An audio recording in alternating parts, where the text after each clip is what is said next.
Welcome back. Happy Chanukah. Yes, Chodesh happy Tov. Hanukkah. It is Rosh Yes, Chodesh Chodesh Teves. Tov, yes. A lot of holiness going on. Yes. We're just going to make sure that we're live, right? Because we don't want to have The audio is good. the repeat audio should be fine. Oh, it shows we're live. Look at that. Okay. All right, 1 second. We're going to hear some noise right now. Oh, yeah, we're good. Okay, perfect. Welcome back. Yes, please smash that like button. Smash the like button. And hopefully you find our videos informative and Entertaining. yes. You got it right. What's this week's Parshah? Let's see if you can get 2 for 2. No. Mikeitz. Yeah. He really knew that. He's just being humble. Thank you. Okay, so this week's Parshah is Parshas Mikeitz. Just want to start off because it's Chanukah. We don't have a menorah here, do we? Huh? It's right there. Oh, we have one. Look at that. What do you mean we don't have a menorah? Are you serious? Here we go. Day number 6. 1 second. Day number 6. Very colorful. Definitely more colorful than mine. It's actually a nice one. Compliments of Ura. Compliments of Ura. Ura. Anyway, yeah. You've heard of Ura, right? What? You've heard Of course, Ura. yeah, for sure. They have that Five-ish the money guy, you know? Cool. You don't know what I'm talking. See, I know Ura better than you know Ura. Okay. No, I'm just messing around. I went to Ura about 7 years ago. Yeah, about 7 years ago. You went to Ura? What? They have that retreat up Yeah. They do good stuff.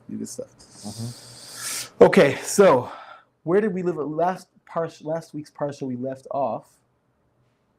Joseph being sold. Yosef we left off with Yosef being in jail. Right.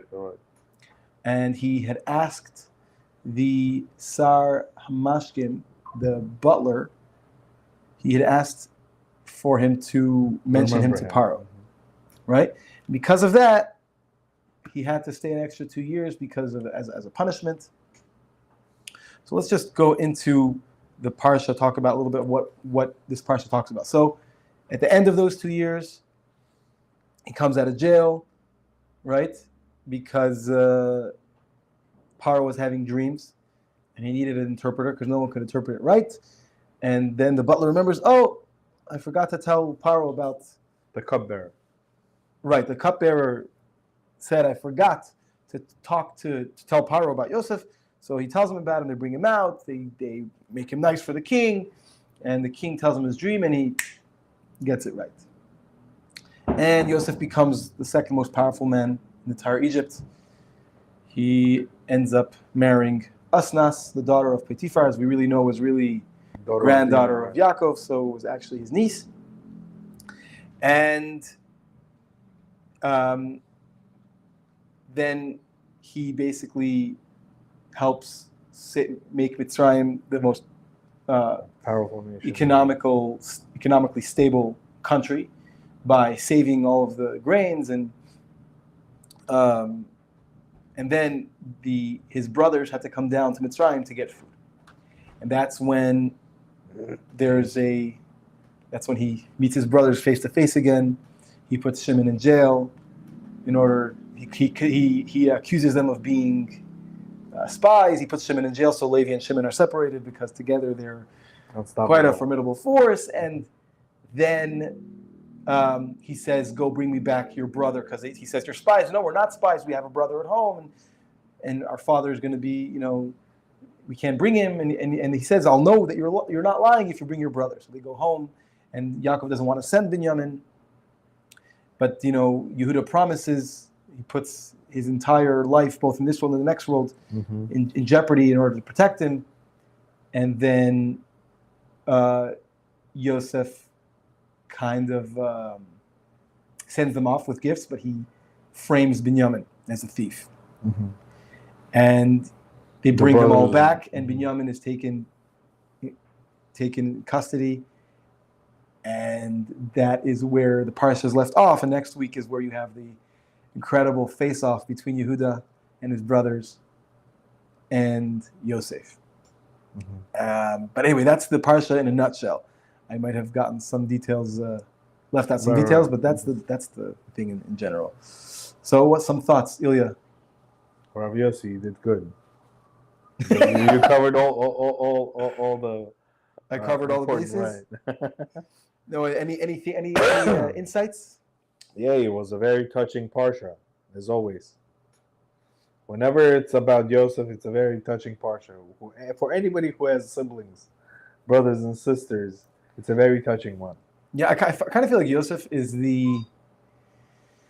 for me, Yosef HaTzadik and David HaMelech are one of the most relatable characters in the Torah. You know, because I don't know, like people like Avraham, Yitzchak, and Yaakov, they don't seem to have had the human struggles like they had tests, but they didn't have the human struggles like Yosef did. You know, Yosef, the conflict, the almost like the pettiness, you know, and then the hatred that he was subject to.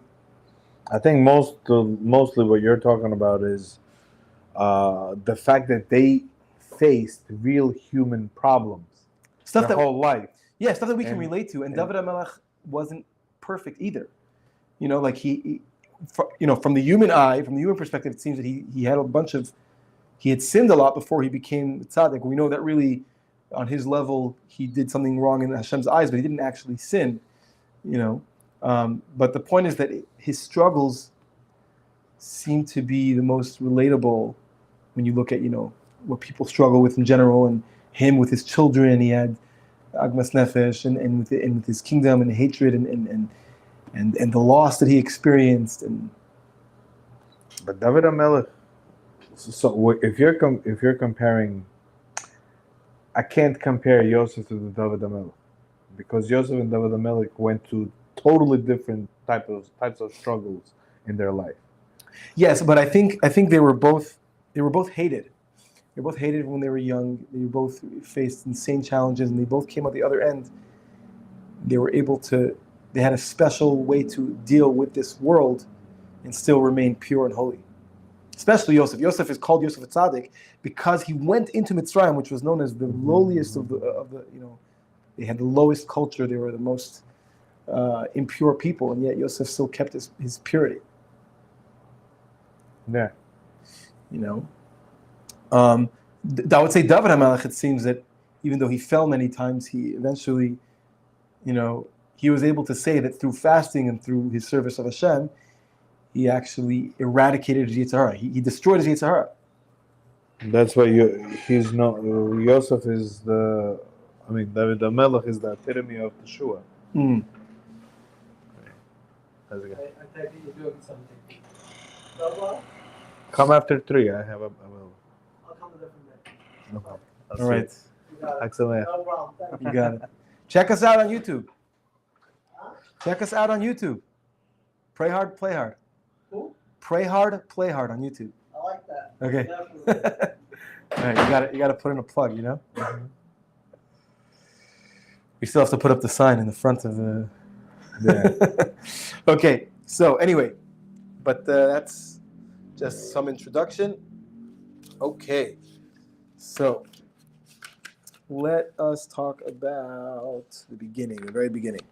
So it says, right? It says at the end of 2 years, Paro is he's dreaming, and it doesn't say he dreamt. It says he's dreaming. It sounds as if cholem. Cholem going on. He's perpetually dreaming. It doesn't sound like he had a dream. So the Imrei Pinchas, actually, before the Imrei Pinchas, it's brought down that he actually was saying he was having the same dream for 2 years. He had the same dream,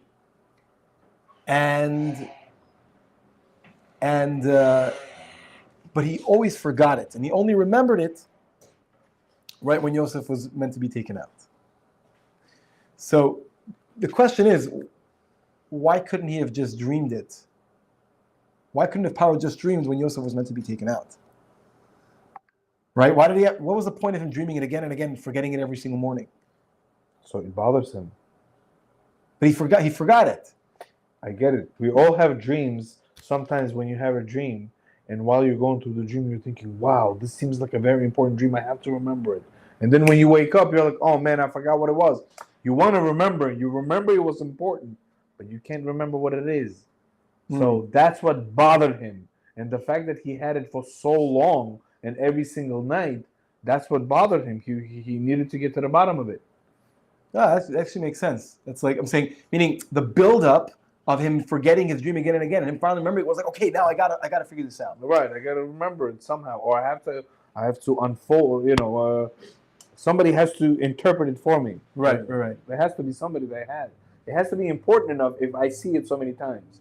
Right. That makes sense. So here's an interesting answer. That's actually, I like that answer. But an answer is brought down from the Imri Pinchas, from Pinchas Karatzer, who was, I believe, a student of the Baal Shem Tov. He brings down a story of Rav Mendel Hamagid of Bar. Bar, it was a city it passed hands a bunch of times. It ended up being, it was named Bar by the Queen of Poland, who was originally from Italy. And her city's name, I think, was Bari or something like that.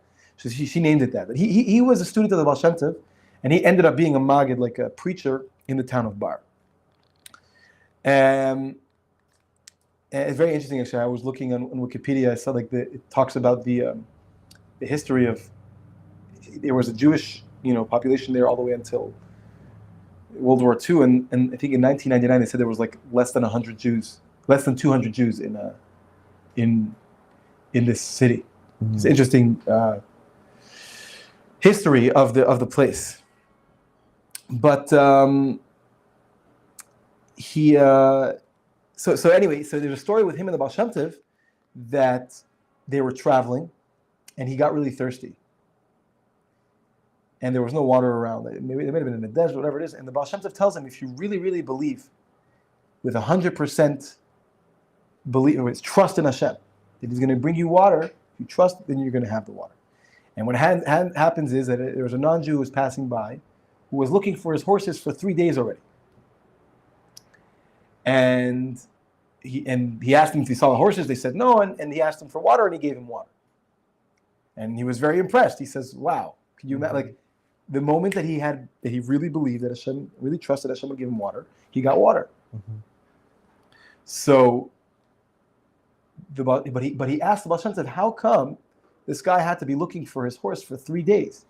Meaning, this guy was already traveling for 3 days, right? Or moving over. How does that make sense here? Mm-hmm. So he says that Hashem, when it comes to Bitachon, Hashem will make sure that there will be somebody ready to fulfill the needs of a person, so that the moment that they have Bitachon, He can appear to them. In other words, it's like Hashem will move the world. He'll arrange that the world will work in a way where anybody can have what they want. And it could be that this thing was already happening for a long time, to be ready just so that when that person has Bitachon, has this trust in Hashem, they'll get what they need. And so based on this story, Reb Pinchas Karatzer, the Imri Pinchas, explains what's going on with Yosef. Yosef, the reason why he stayed in jail that entire time was because instead of trusting in Hashem, he trusted in who? He trusted in the cupbearer, right? Mm-hmm. And so all he had to do was, in the moment that he had the proper trust in Hashem, he would come out, and Paro would have needed his dream to be interpreted. Mm-hmm. So every single night he was dreaming, because at any moment Yosef could come out from trusting Hashem. And in the moment that he trusted in Hashem, Paro remembered his dream. So did the Paro have these dreams before the cupbearer come out? No, that's so it started from the time that cupbearer came out. Exactly. It's meaning the moment that Yosef was really supposed to come out, but he didn't have the proper trust of God. That's when Paro started having his dreams. That makes sense. Wow. So we came full circle. How crazy is that? Wow. Right? So, but that teaches an incredible lesson in trusting in Hashem, which is that trust in God actually from these two stories, you see that Hashem actually runs the world based on trusting in Him. It's one of the fundamental parts of our lives. And the moment we do it, Hashem makes sure that everything falls in place so that when we trust in Him, we're going to have, and it's not a simple thing to trust. It's a real work. It's not, oh, I believe that God's going to do this for me, but then I act my entire life, or I go about my day without any acknowledgement of God. Obviously, I have to believe. In order to believe that and trust in God properly, you have to be trusting in the God that you're serving. Right? It's like, I don't do anything, but God's going to help me. I mean, right. It's interesting if a person does believe that. I still think there are sources that would support that if someone has real absolute trust that, they will, Hashem will give them what they need, what they're asking for. But it's very improbable that a person will understand truly what trust in God is until without serving God at least on a minimal level. Right. You know what I mean? There's a story actually, and it's one of the stories that I post on YouTube. I posted on YouTube for Rav Amalka. I say a story every Motzei Shabbos. Go check it out, guys. 1 second. Go check it out, guys. But the story is that there was a guy who used to get up. Basically, long story short, there was a market. People would travel to the market, and there were some people in the town on the way to the market. And these people in the town would stop the people who were traveling to the market to buy from them. Okay. Now, but they would have to go out into the cold to meet them. Mm-hmm. And this one guy hears in Shul one week that he's going to. That he hears from the rabbi in Shul that if somebody believes in Hashem, trusts in Hashem, Hashem will give him his sustenance without any work. Right? He'll give it to him no matter what. He can give it to him no matter what. The person doesn't have to do something. It's not up to the person to get his parnasa. It's really up to Hashem. He just has to trust in Hashem. And this guy was so simple that he really believed this, 100%. Because there's an idea of ishtadlus, you have to do your part. But he figured that no, Hashem can give. So the morning that he's supposed to wake up, his wife sees he's sleeping in. They have to get up at 4 in the morning. Who knows to meet these guys? But she's waking him up, and he says, "My love, listen, you don't really need this. I don't really need to go out because I learned in Shul on Shabbos that Hashem can give me my parnasa, our livelihood, and what we need. I can be in bed, and God will give it to us." And she's like, "What? Your rabbi is not the one. Your rabbi is not the one who needs to make money. You need to make money." It's very easy for him to say. And she's yelling at him, and she's and he's listen. I trust in Hashem. And she's like, get up, they're passing by. And actually they could hear the people already passing by the house, the wagons passing by. And they could hear the conversation happening from outside. What's the conversation? The guys are talking to them. They're on the wagon, people, one on the wagon, they're talking to them. Mm-hmm. And they hear, I guess the wagon had stopped in front of the house, and they said, we're not going to do any business with you until this person, we're going to call this guy who had incredible emunah, we're going to call him Moshe, right? We're not going to come out until Moshe, we're not going to do business with you until Moshe is here. So these guys were annoyed. They're like, Moshe died. Okay. So the guys say, we don't believe you. And they knock on his door and they say, Moshe, come out. We want to do business with you. And only then did he, put on his robe or whatever it was, go out and do business with them, whatever it was. And then they went on. And it's an incredible, incredible story, to see that literally when a person has complete blind faith in Hashem. Why did they say he died? Oh, because they said he died because they wanted to do business and they didn't want to lose out on business. That's so messed up. I know, it's a very weird, some friends you got out with friends like that, who needs enemies, But it's just incredible. We see from all these things, and the Rebbe talks about Bitachon, that a person could technically not be worthy, the rewards that it says in the Torah for doing mitzvahs, maybe the person's not worthy, but having true Bitachon itself will render a person worthy just in the merit of the Bitachon on its own. Meaning it's a mitzvah of its own with a reward of its own. To true trust in God brings real bracha, real blessing, and real success. So I really wanted to bring that out here from this part of the parsha.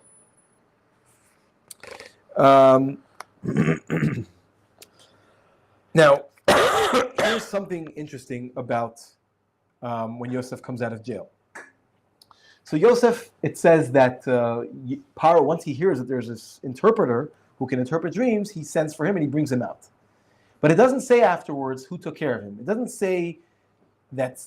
It doesn't name the person who changed him, who shaved, who gave him his haircut. Why is that relevant?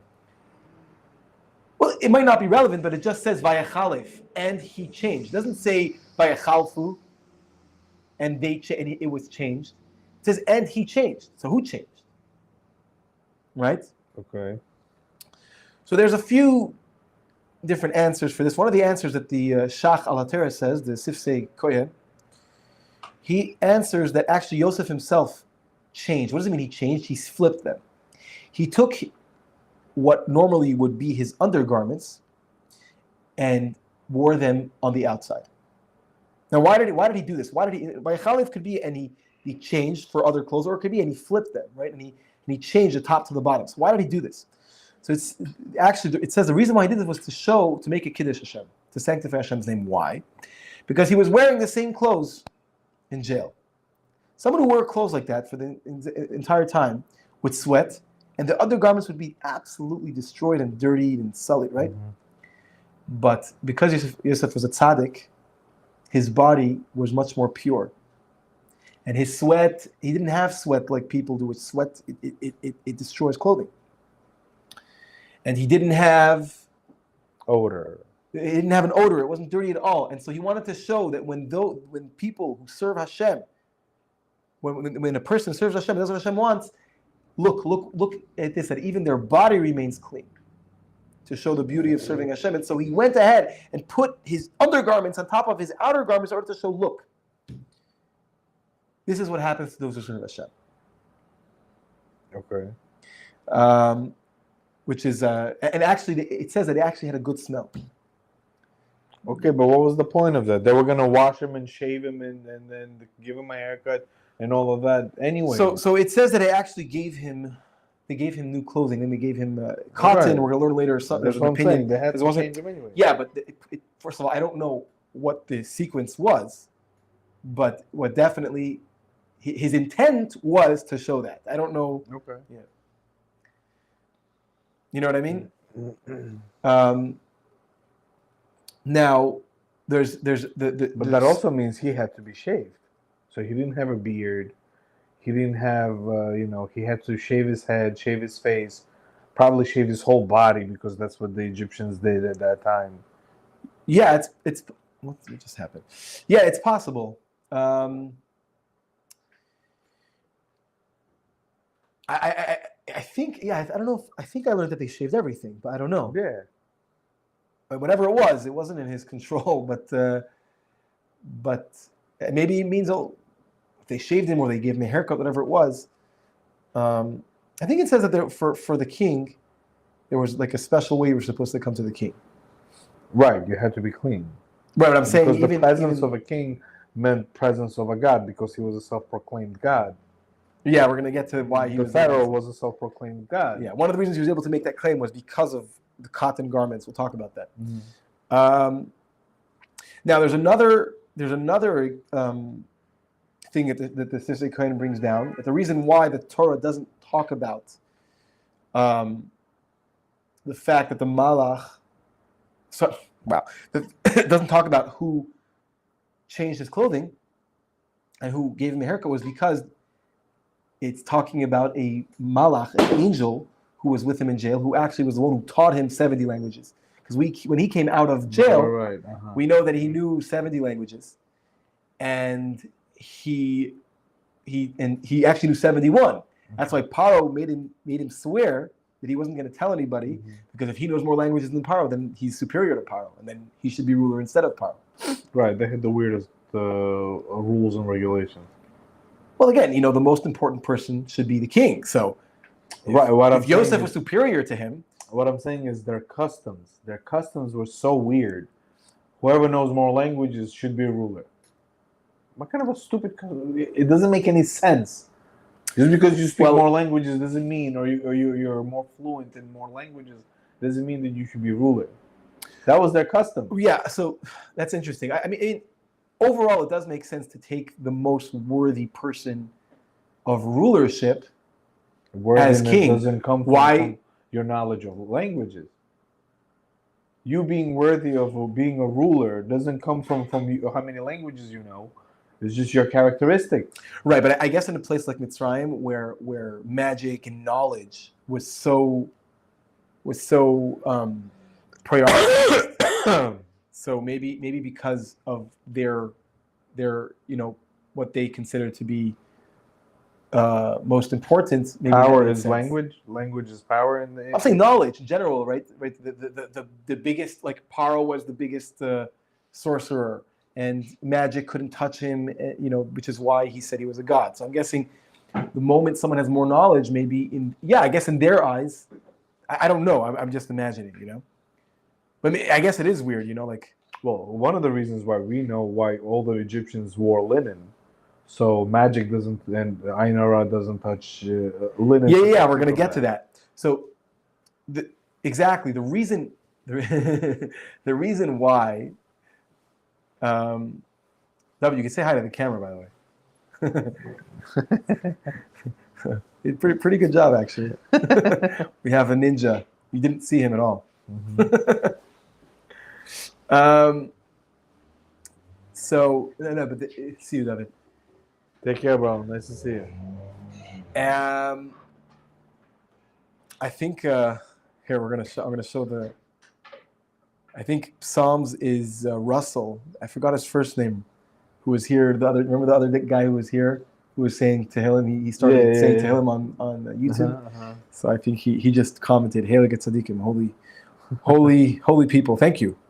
Thank you. So anyway, so going back, so who taught him? Who taught Yosef the 70 languages? The angel did. He had an angel. So this same angel also changed his clothing and gave him a haircut. That's another thing that possibility is brought down. And here's something really nice. So how did Paro know?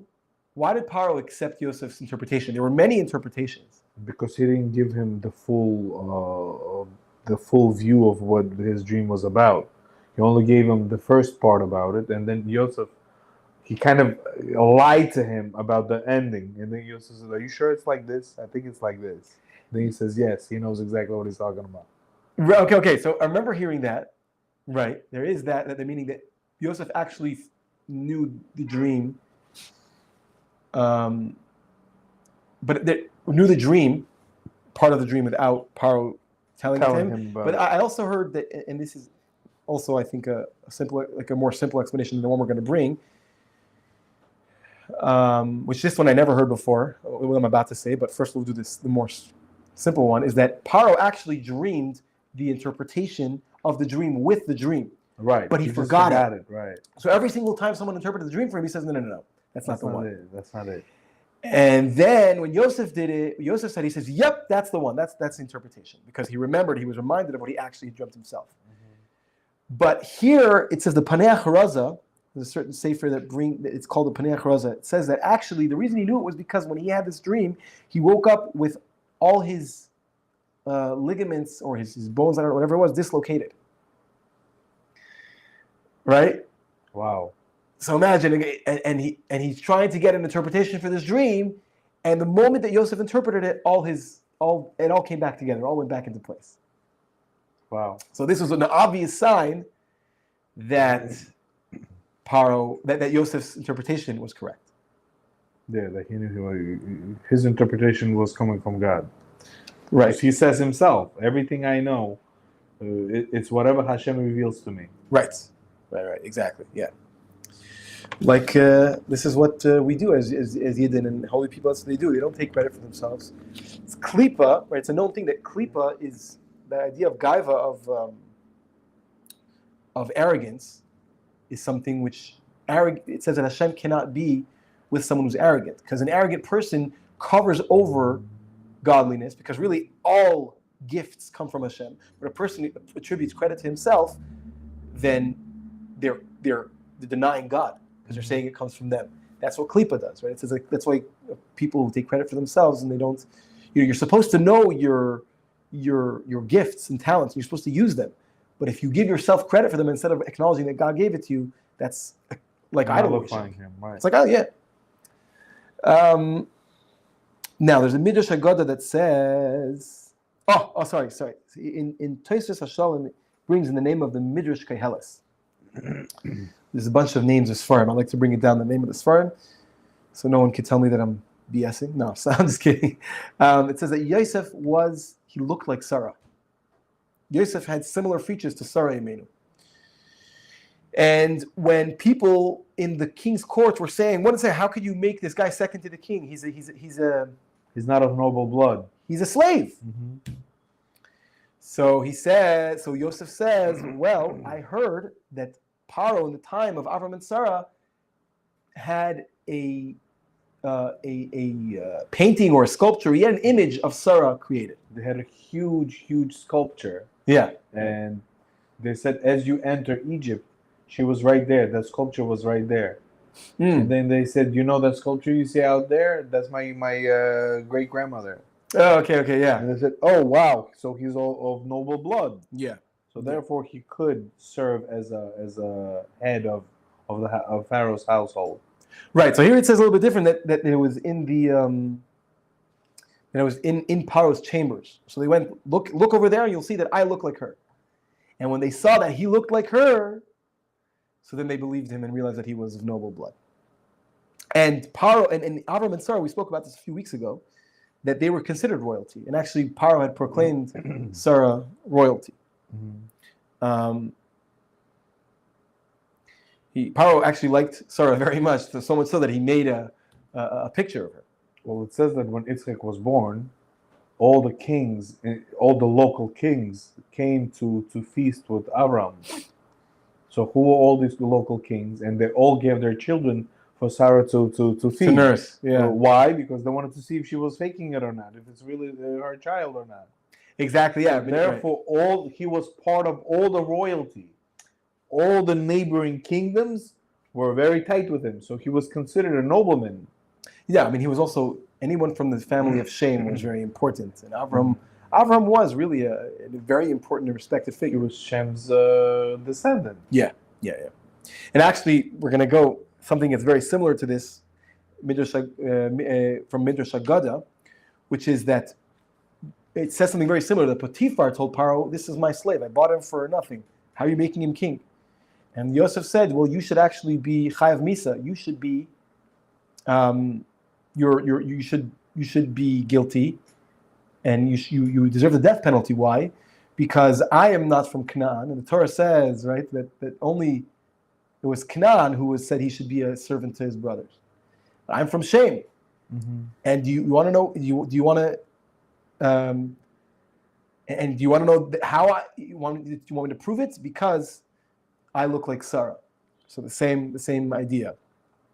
So, but he was saying it because he said, because I'm a descendant of Shem, I'm nobility. How could you have subjected me to slavery? Mm-hmm. So again, right. So this shows the idea that people from the family of Shem are very important. Mm-hmm.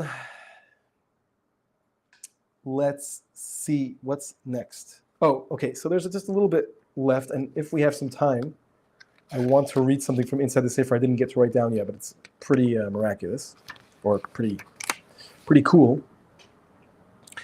So something from the Rebbe.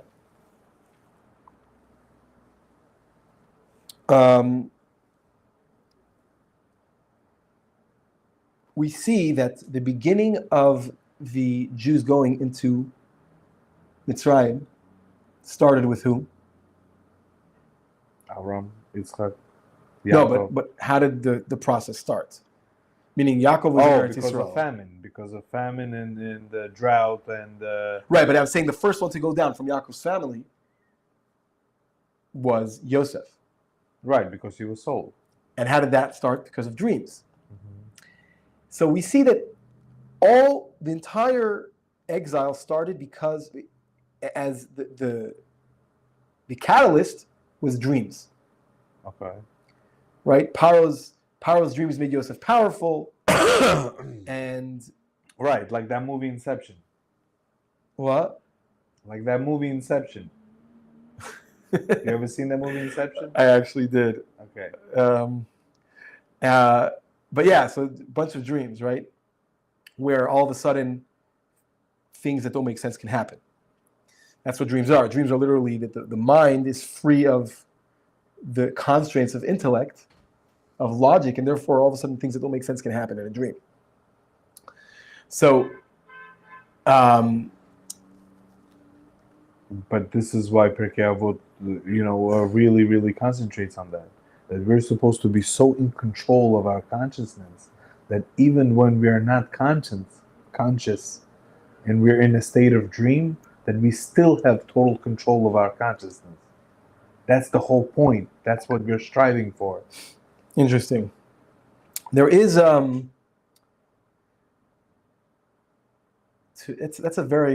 that's a tall order. That is a tall order, but that's what we think about it this way. If a man sins while he sleeps, you could say, why is he held responsible for something he was not conscious of? Right. Conscious of. But if you're training yourself to be conscious even when you're unconscious, then this is what you're striving for. Total control of your body and total control of your thoughts and total control of everything that is going on with you. Yeah, and we see by tzaddikim that this is something that they had. Actually, it's very interesting. There were certain yeshivas that were meant for the best of the best, and not being able to go to that yeshiva didn't mean that you were, there was something wrong with you. It just means you didn't make the cut to be, on this level. Right. So in the previous Lubavitcher Rebbe's yeshiva, and that's what the Lubavitcher yeshivas are called till today, but obviously the standards, now we can afford that everybody goes to yeshiva, so you can't hold everybody to the same standards. But the original yeshiva had boys that the standard was so strong that the Frierdiker Rebbe would walk into the rooms, and if he saw that a boy who was sleeping didn't wake up from his yarmulke falling off, so if he saw a boy without his kippah and he doesn't wake up, he wasn't allowed in the yeshiva anymore. Meaning the awareness of always having the head covered with a yarmulke should be so part of who you are that it wakes you up. Just like if you have to go to the bathroom, right? An adult is able to wake. When you go to the bathroom, he wakes up. Why? He should. Why is he controlling? No, he is, because your body feels it. So the same way, a person should be able to wake up from that it should be so part of who they are that they can't just stand around without it's a head part cover. of him. Yeah, and this is what Shulchan Aruch is. You train every single part of your body, right? At a certain point, you automatically put your right hand your right hand in the right sleeve first before the left, because you've been doing it so much time. Repetition. That's the idea of repetition, right? That you and it becomes just your second nature. As a matter of fact, one of my customers was telling me something about shirts. He was saying that Hasidim, they changed their shirts instead of being buttoned up from this side to being buttoned up to this side. That's and that right was over. so bizarre to me. I was like, wait, what? Yeah. So, why in the world would anybody do that? How does that make sense? Okay, so I like this conversation. Well, you heard about that, right? Of course, yeah. Okay. So actually, if you look at Hasidic manufacturers of clothing, because they have clothing that's right, or the kapata, for example, the long coat that we have. Okay. It looks like it's made for women, not the cut, but because men's clothing is left over right, and women's clothing is right over left. If you look at women's clothing, men's shirts. I never actually paid attention to well, because you don't wear women's clothing. Okay. But the idea of right over left is chesed over gvura, kindness over severity. You don't want judgment. So Kabbalistically, you want to put right over left. That the right is always prevailing and stronger, is always subduing the. Wow, I never paid attention to that. Yeah.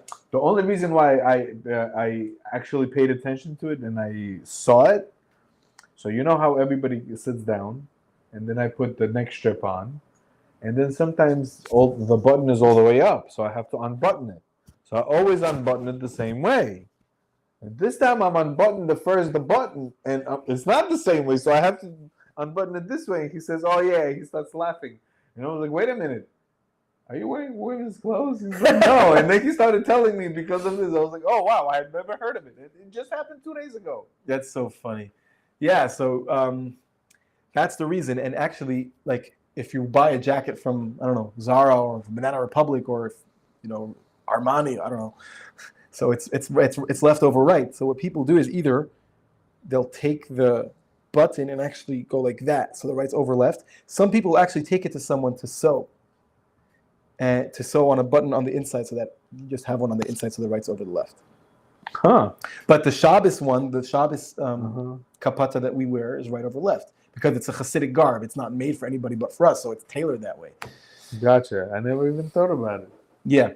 And a lot of stuff that we do have a lot of Kabbalistic meaning behind it. Like the beard, one of the reasons to have a beard is because it represents the Yud Gimel Midot HaRachamim, the 13 attributes of kindness.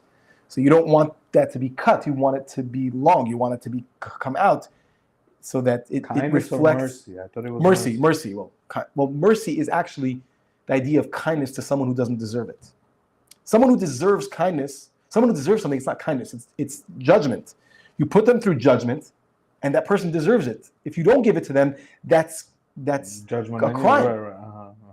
Kindness means you give to people regardless of if they deserve it or not. So rachamim means if somebody doesn't deserve, I still have rachmanis, I still have mercy, and I give it to them anyway. So it's mercy. Yeah. So the direct translation for the beard is rachamim, which is mercy. Yes, exactly. So that reflects. 1 second, let me just turn that on. Okay.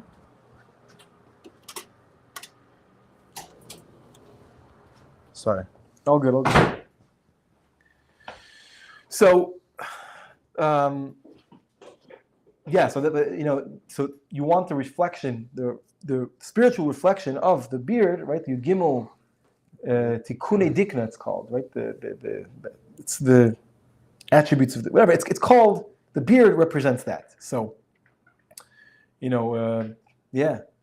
lot of what we do has to do, a lot of spiritual meaning behind it. Really, everything we do is supposed to have that. Mm-hmm. Anyway, so going back to the dream. So the Rebbe explains that you see that exile and the dream is synonymous, mm-hmm. and we know that exile is analogous to a dream. Mm-hmm. That the dream. And just like a dream is, you just have to wake up from it and everything's okay. The same thing that goes is this long dream. And when Mashiach comes, you're going to be waking up from this dream.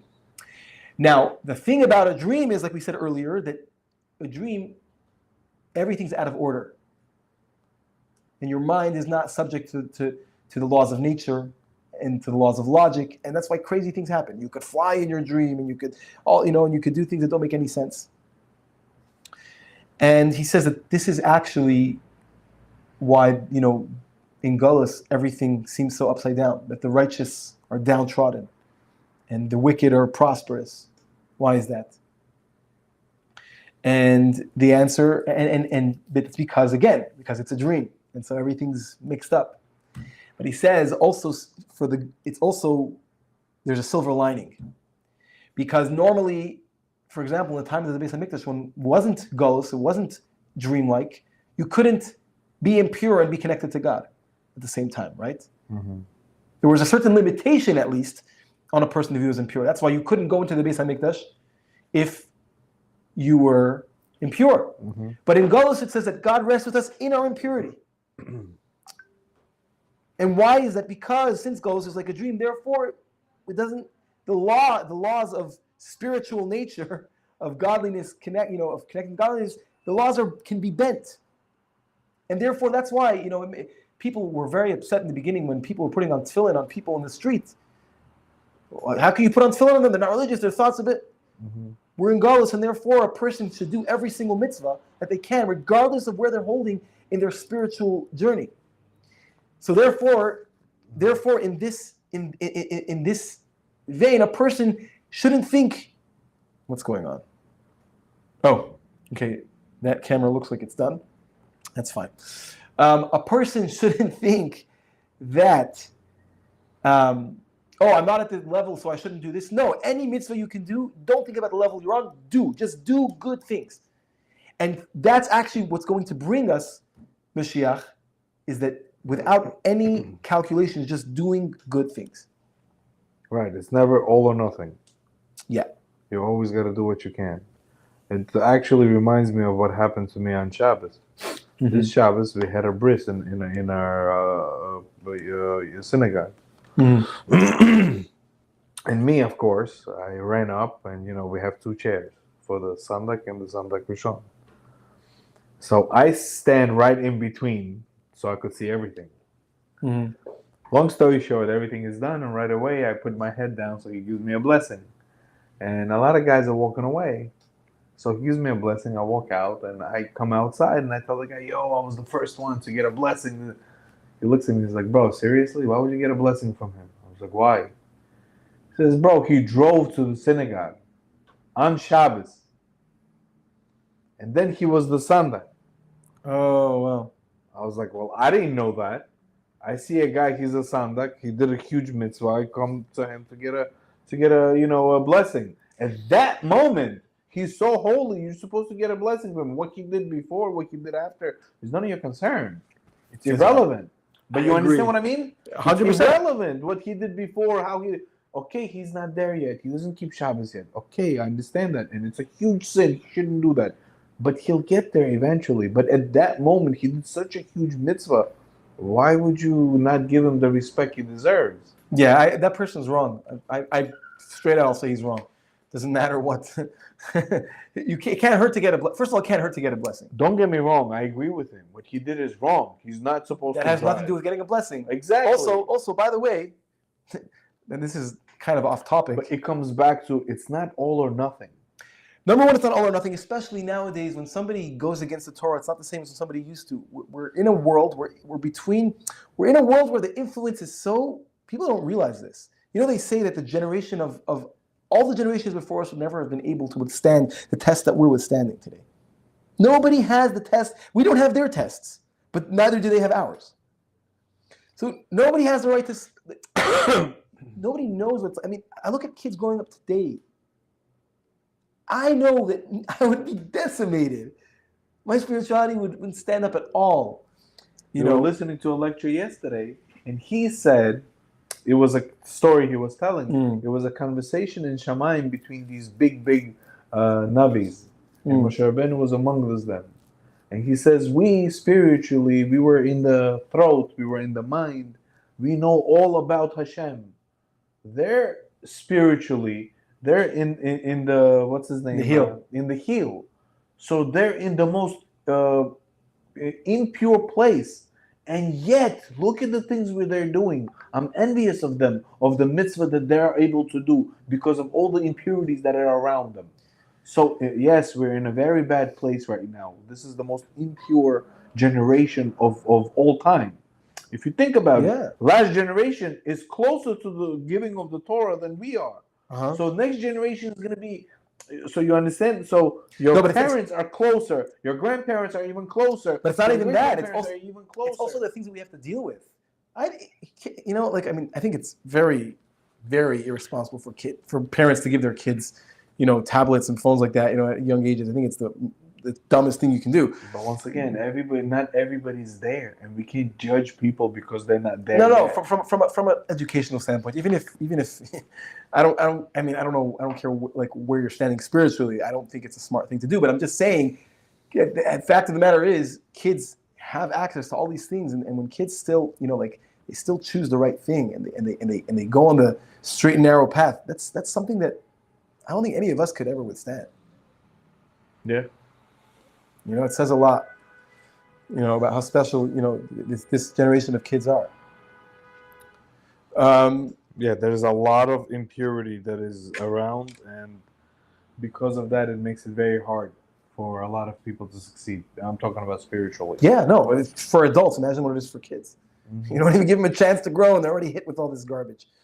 But yeah, we digress. Sorry. Yeah. But well, there's something about saying that a person who did what he did before, what he did after, right? Like it doesn't. In this moment, he should give you a bracha. Oh, so I was going to talk about, when Daniel was in, there's an idea, and this is not really, there's nothing to do with whether a person is worthy of giving a blessing or not. Hashem gives gifts to different people, right? It could be as simple as someone being really tall, someone being really short, someone have a nice voice. There's also spiritual gifts where they have the power of speech, and their speech has an impact on the world.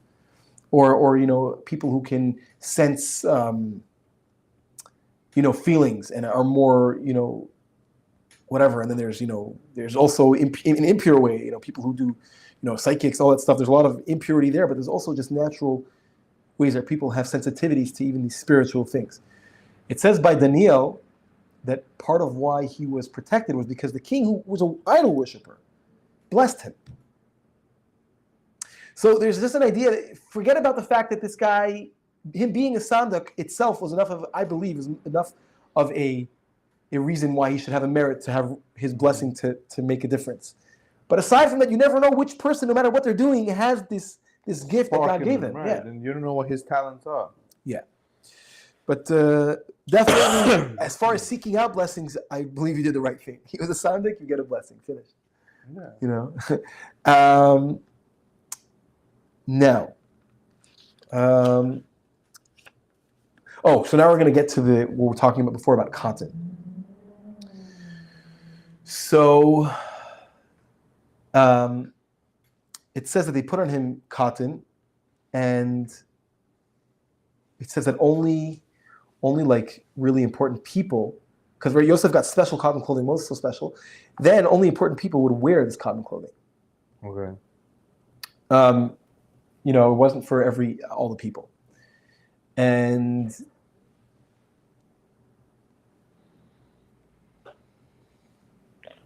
that's the next guy? Yeah. Oh, okay. It's 2:30, right? Okay. And so it says number one that actually sheish, katan means sheish, could also mean same letters as sus, which is happy, like sason, which is joy. Because it's very comfortable, between all the different materials, it's very comfortable. Therefore, it makes the owner of it happy. It's comfortable. It's very soft on your skin too. Right, and especially Egyptian cotton. But the Devek Tov actually brings down that the reason why it was only for one of the reasons why it was only for very important people was because the cotton came from the Nilus, from the Nile, which they worshipped as a god, and therefore they didn't let just anybody wear, because it was considered important. But there's also another opinion that's brought down that says that here sheish doesn't mean what sheish normally means. Meaning, sheish means, the translation means cotton, but here sheish could also be a certain type of special clothing made out of silk and very colorful, which would not necessarily. So that's something else. It's not cotton. It's just an interesting opinion that says that actually it wasn't cotton or something else. Now, Chesed LeAvraham brings down something very interesting about cotton. And I think we spoke about it last year, but I think it's really, really cool to see what was going on behind the scenes. So there's actually a segula when it comes to cotton, that if somebody's wearing pure cotton, ayin hara, a bad eye, an evil eye won't. Cotton or linen? Cotton. Linen. Is it linen? Yes, it's linen. Let's say The flax. Egyptians wore linen. Oh, you're right. I'm saying cotton. The priests wore linen. Yeah. 1 second. You're right. And the pharaoh also wore linen. It's from Ayin Hara. Sorry, thank you. My bad, guys.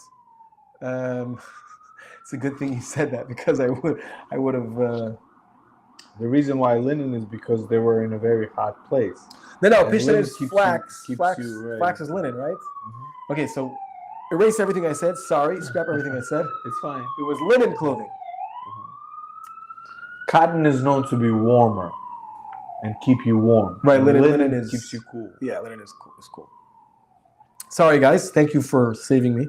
No problem. That was a big boo-boo. This is why they say Torah should never be learned by Learned yourself. alone. Yeah, exactly. So anytime we said cotton, it means linen. The secret of linen is that whoever wears it, they don't have an ayin hara on them. There's no evil eye, and not a bad spirit, like we see by Shaul HaMelech that there was a bad spirit. So this is also protection against bad spirit, and also magic.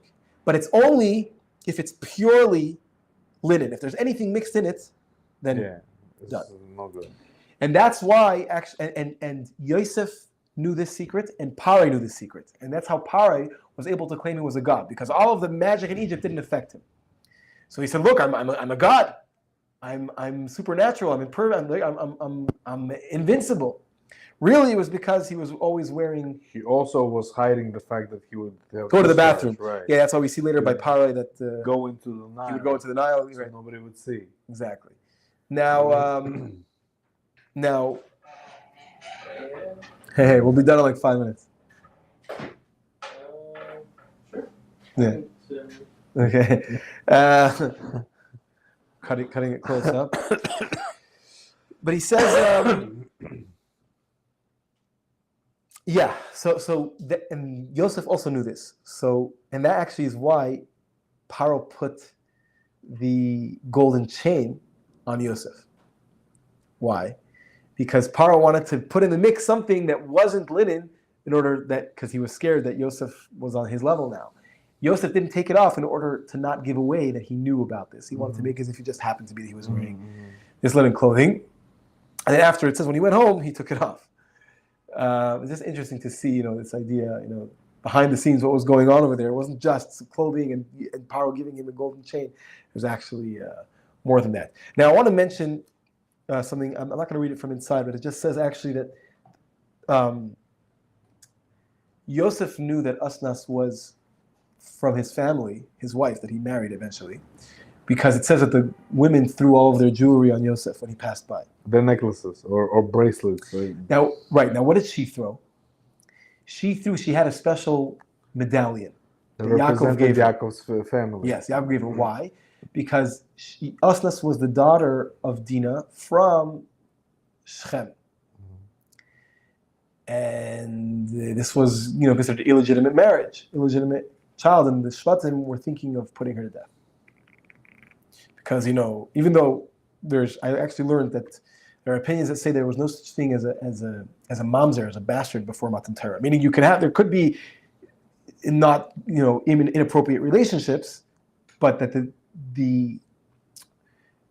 the product of such a relation, of such a relation should be a bastard, didn't exist then. Which explains a lot with Lot and all the different times. Mitzrayim also. More than half of Mitzrayim were bastards. Well, that has nothing to do with the Jewish people, but yeah. But that was the norm at that time. Oh yeah, that's why Makas Bechoros, a bunch of way more firstborns were killed than normal was because there were so many firstborns they didn't realize. It's so crazy.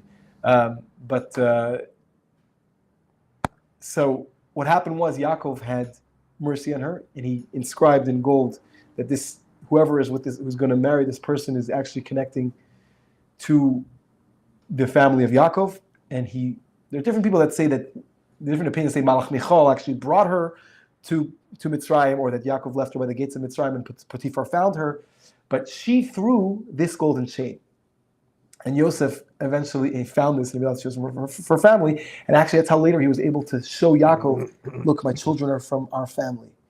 I didn't marry an Egyptian. I married someone from our family, because he was able to show the medallion that he himself had given to Asnas. Just really interesting stuff. Guys. Came full circle. Wow. Yeah. Yeah, wow. So crazy, right? Beautiful. Okay, guys, listen, it's Chanukah. Happy Chanukah. There's so much more. Open up the books, man. That's all I can say. Open up the books. Look over there. Open up the books, because this is just a fraction, a little hair in a drop of water in a sea of Torah. And this stuff, I hope, motivates you to open up the book and to learn more. Thank you for watching. It's Wednesday already. getting Please- ready for Shabbos. Please smash that like button. Smash it, slash it, whatever. Yeah. Break it. Just make sure you hit the like button and subscribe. Consider donation on Patreon. It helps us go. It's going to be in the link in the description. It's not there now, but I'm going to put it there Right. soon. By the time you see it, probably will be there. Happy And, Hanukkah. Good Shabbos, everybody. And thank you for joining us. Smash that like button. We'll see you next week. Yes, it's Shabbos. Love you guys.